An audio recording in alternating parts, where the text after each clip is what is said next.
Қазақстан қалаларынан халық жаппай көшіп жатыр. Бұл туралы ұлттық статистика бюросына сілтеме жасап, бірінші кредиттік бюро хабарлады. Дерекке сенсек, өткен жылдың 1 сәуірінен биылғы 1 сәуірге дейінгі аралықта республикалық және облыстық маңызы бар 41 шаһардың 20-сында тұрғындардың қатары азайған. Адам саны қысқарған қалалар ішінде ірі мегаполис Алматының іргесінде тұрған Қонаев көш бастайды. Бір жыл ішінде мұндағы жұрт 8,2% азайып, шамамен 66 мың адам болған.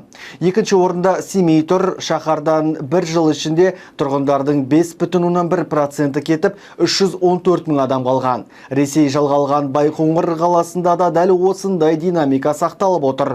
Мұнда халық саны 12 айда 3,6%-ға дейін қысқарып, 32,400-ді құраған.